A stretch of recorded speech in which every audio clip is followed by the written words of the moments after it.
The drama surrounding Shadur Sanders has officially reached a turning point that few people could have predicted at the start of this journey. What we are witnessing right now is not just a young quarterback playing well. It is the complete collapse of a narrative that powerful voices in the media worked overtime to build. And the most shocking part is who is now standing on the other side of that narrative.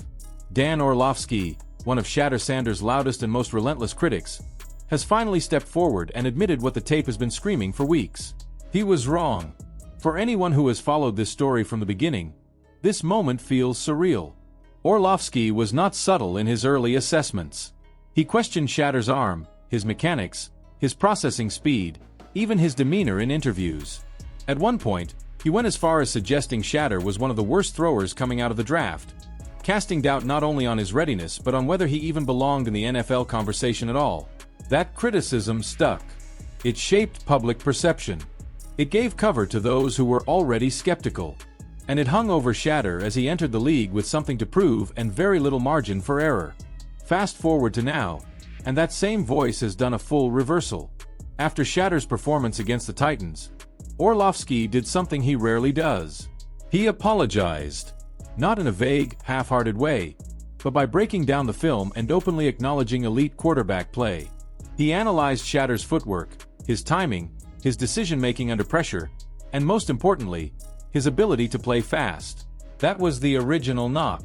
The idea that Shadur processed too slowly, that the game would overwhelm him at the next level. And yet, on tape, the opposite was happening. Shadur was decisive. He was calm. He was seeing the field clearly and attacking it. Orlovsky highlighted a traditional under-center bootleg where Shadur executed every detail at a high level. The fake was clean. The head snapped immediately to locate the edge defender. The read was decisive. The throw was precise. These are not rookie habits. These are traits you expect from established starters.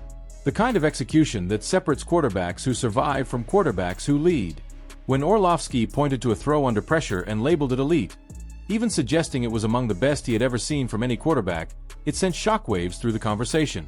Because this was not hype. This was film study forcing honesty.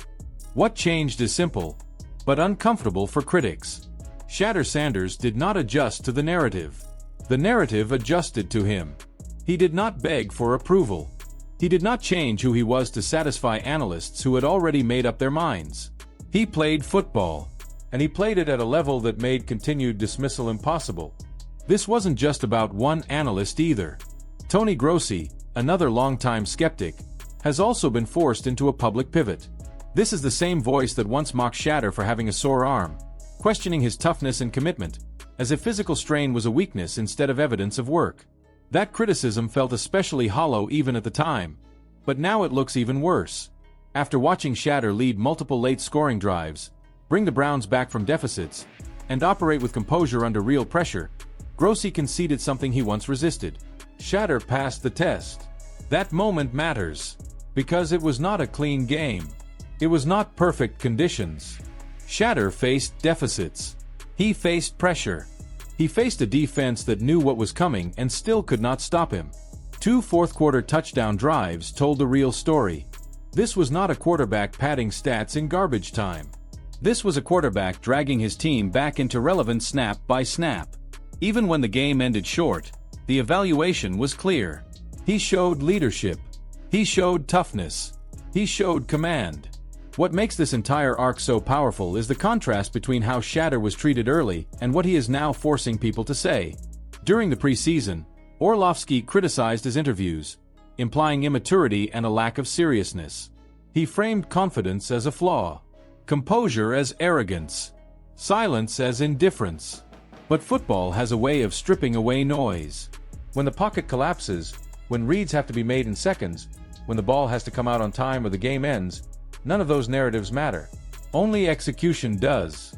Now those same critics are breaking down his tape like proud scouts who saw it coming all along. That is the part that fans notice. The sudden shift. The backpedaling. The reframing. But regardless of motive, the outcome is the same. Shadur Sanders forced accountability. He made denial impossible. This moment is bigger than individual apologies. It signals something deeper about Shadur's place in the league. He is not a novelty. He is not a social media storyline. He is not living off his last name. He is earning respect the hardest way possible, by performing under pressure when the stakes are real. Every snap he takes adds weight to the argument that he is not just the Browns' best option right now, but their future. The film supports it. The pocket movement is cleaner. The eyes stay downfield. The anticipation is there.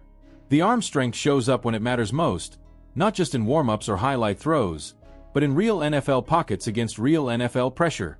These are the traits that sustain careers. These are the traits analysts look for when they are honest with themselves. What we are watching is the rewriting of a script in real time. Shadur Sanders entered the league underestimated, overanalyzed, and boxed in by opinions formed long before he ever took a meaningful snap. Now those same opinions are being dismantled one performance at a time. Not through talk, not through branding, through results. The most telling part of all this is that the criticism didn't motivate Shadur to prove anyone wrong publicly. He never responded with bitterness. He never chased validation. He simply showed up prepared and let the game do the talking. That kind of mental discipline is rare, especially for a young quarterback carrying expectations, scrutiny, and constant comparison. So now the question shifts. Not whether Shadur belongs, but how far he can take this. Is he the long-term answer for Cleveland? Can he continue this level of play as defenses adjust?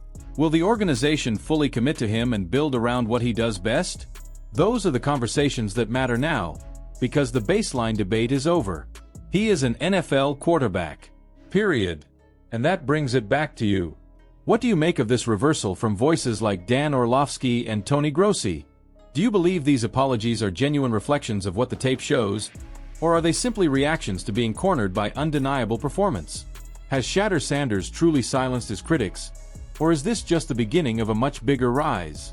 And most importantly, do you believe he has what it takes to become the franchise quarterback the Browns have been searching for all these years?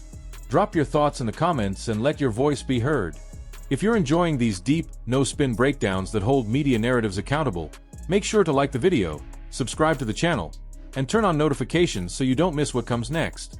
Share this with every football fan who doubted Shadur Sanders, because this story is far from over, and the next chapter looks even bigger.